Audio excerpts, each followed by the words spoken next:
She handed a stranger her last $40 in a gas station parking lot at 11 at night. She didn't know that stranger ran a criminal empire spanning 3 countries. She didn't know that one small act of kindness was being watched by men with guns in a car across the street, by a rival family who'd been hunting that woman for 6 months, and by a woman who hadn't trusted another human being in over a decade. 3 days later, 12 black SUVs pulled up outside the rundown diner where she worked. And what happened next didn't just change her life. It started a war. Stay with me to the end, because the woman in this story is not who anyone thought she was, not even herself. And the choice this waitress makes at minute 11 is the reason I had to tell this story. Her name was Naomi Carter, and if you'd met her 3 years ago, you'd never have guessed her life was about to collide with the underworld. Naomi worked the night shift at Rosie's Diner, a chipped paint roadside spot off Route 9 that hadn't been renovated since the 90s. She was 29, a single mom to a 7-year-old girl named Lily, and she was 3 weeks behind on rent. Her boss Frank had already warned her twice that month. Be late again, lose the shift. Lose the shift, lose the apartment. That night, Naomi had exactly $41 to her name. It was supposed to cover Lily's field trip fee due Friday. She'd folded the bills into an envelope and tucked it in her apron pocket like it was something sacred. Around 11 p.m., the diner was empty except for 2 truckers in the back booth. That's when Naomi noticed her. A woman standing just outside the window, under the broken neon sign, holding a little girl close to her chest. The woman's coat was soaked through. Her shoes didn't match the cold. And her eyes, Naomi would tell people later, her eyes didn't match anything about her. They weren't the eyes of someone who'd given up. They were the eyes of someone calculating. Naomi walked outside anyway. You eaten today? She asked. The woman hesitated, then shook her head. Naomi brought them both inside, sat them in a corner booth, and put in an order Frank would absolutely yell at her for: grilled cheese, soup, hot chocolate for the kid. When the woman tried to pay with crumpled bills that didn't add up to half the cost, Naomi quietly slid the rest from her own apron pocket. The envelope. Lily's field trip money. Gone. The woman studied her for a long moment. Why would you do that? She asked. You don't know me. Naomi just shrugged. Because nobody should eat alone in the rain. The woman didn't smile. She just nodded once, like she was filing something away. Before she left, she asked Naomi's name. Naomi told her. And then the woman and the little girl disappeared into the dark like they'd never been there at all. Naomi went home and cried a little, because now she had no idea how she'd cover that field trip. She had no idea that what she'd just done was about to detonate her entire life. Here's the thing nobody tells you about helping a stranger. You don't just open a door for them. Sometimes you open it for whoever's hunting them, too. And 3 days later, that door was about to get kicked wide open. 3 days passed. Naomi almost forgot about the woman in the rain. Almost, except she kept thinking about those eyes. Then, on a Thursday afternoon, Naomi was wiping down the counter when she heard them before she saw them. Engines. Not one car, a line of them, pulling into the gravel lot outside Rosie's like a funeral procession. 12 black SUVs. Naomi counted them, hands frozen on the rag, certain in that moment that someone was finally here to collect on something. The rent. A debt she didn't even know she owed. Maybe worse. For men in dark suits walked in first. Calm. Quiet. One of them looked directly at Naomi and said her full name. First, middle, and last, like he'd read it off a file an hour ago. Naomi's stomach dropped through the floor. And then the door opened again, and the woman from the rain walked in. Except she wasn't the same woman.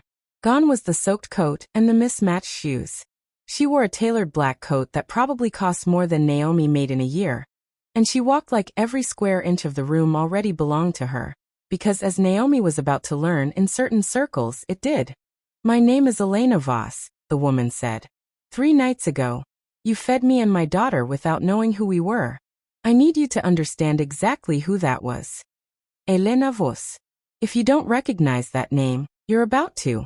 Because Elena didn't run a company. She ran an empire, one built across 3 countries, one whispered about in rooms most people never get invited into. And 4 days before she walked into Naomi's diner, someone inside her own organization had tried to have her killed. That's why she'd been on the street that night. Not homeless. Hiding. Running in the rain with her daughter, after barely escaping an ambush that had taken out 2 of her own bodyguards. Naomi had fed the most hunted woman in the underworld on the single worst night of her life. But here's what Naomi didn't know yet. The part that made Elena walk into this diner instead of simply leaving a thank you and vanishing forever. Elena was holding something behind her back. A photograph. Old creased, decades faded. And when she set it down on the counter in front of Naomi, the name written on the back wasn't a stranger's name. It was Naomi's father's. Naomi's father died when she was 19. Car accident, she'd always been told. Quick, painless, nothing more to know. She'd never questioned it, because grief doesn't usually come with footnotes. Elena told her the truth standing right there at the counter. Naomi's father hadn't died in an accident. He'd died protecting Elena's mother, the woman who ran the Voss family before Elena did, during a betrayal almost identical to the one Elena had just survived. He'd thrown himself between her and a bullet meant for someone else, and the Voss family had quietly paid off Naomi's mother for years afterward under the guise of a pension, never once telling her why, which meant that night in the rain wasn't coincidence. Elena's people had been tracking every Voss-connected family for protection purposes after the coup, and Naomi's name was on that list. Elena hadn't recognized Naomi by chance. Some quiet part of her had recognized the daughter of the man who died for her mother, and she'd walked toward that diner on instinct. She didn't fully understand herself. Naomi was now standing in the center of a debt 3 decades old. And debts like that, in Elena's world, don't stay quiet for long. Within 48 hours, Naomi's apartment door showed pry marks she hadn't put there. Frank called, furious, saying 2 men had come into the diner after close asking questions about the new owner. Except Naomi didn't own anything. And worst of all, Lily's school called. A woman claiming to be a relative had tried to sign Lily out early. The school thankfully had refused. Naomi's hands shook so hard reading that message she dropped her phone. The people who'd tried to kill Elena weren't finished. And now they knew exactly who'd helped her disappear. Naomi had a choice in front of her that no waitress should ever have to make. Go to the police, who could do nothing against people like this. Run with a 7-year-old and no money. Or call the number Elena had left behind. And step willingly into a world she didn't understand, guarded by people she had every reason not to trust. She thought the worst night of her life was already behind her. She had no idea the people hunting Elena had already found her daughter's school. What happens in the next 4 minutes is the exact reason this story has stuck with me long after I first heard it, so don't look away now. Here's what Naomi didn't know about the people who tried to kill Elena Voss. They weren't just a rival family. They were a coalition. 5 smaller crime networks that had quietly merged, all aimed at one target. Control of a shipping corridor running through 3 ports across 2 countries. Worth more in a single year than most people see in 10 lifetimes. Elena's family was the last name standing in their way. Kill Elena, and the corridor falls open. Which means Rosie's Diner, a chip paint building on Route 9 that Naomi had once been terrified of losing to rent, was about to become the last place on earth either side wanted it to be. The place where Elena Voss was hiding in plain sight. Elena offered Naomi protection, and a way out before it got worse. Naomi could have taken the money, taken Lily, and disappeared somewhere far from all of this. Most people would have. She didn't. 3 nights later, during the dinner rush, 2 cars Naomi didn't recognize pulled into the lot. And this time she didn't freeze. She remembered the look on Elena's guard's face from days before, remembered the code word he'd given her, just in case. She slammed her hand on the silent alarm under the register, and screamed for everyone to get down half a second before the first window shattered. What followed was 11 seconds of chaos that Naomi still won't fully describe out loud. Gunfire. Glass. Elena's daughter screaming under the booth where Naomi had physically thrown herself across the child's body, refusing to move even when a bullet tore through the booth's vinyl inches from her shoulder. When it was over, 3 of the attackers were down. Elena's people had gotten there in time, barely, because of those 11 seconds Naomi bought them. Elena walked into the wreckage of that diner afterward, and looked at Naomi the way you look at someone you suddenly understand completely. Not gratitude. Recognition. You could have run. Elena said quietly. So could you, Naomi answered. 3 nights in the rain.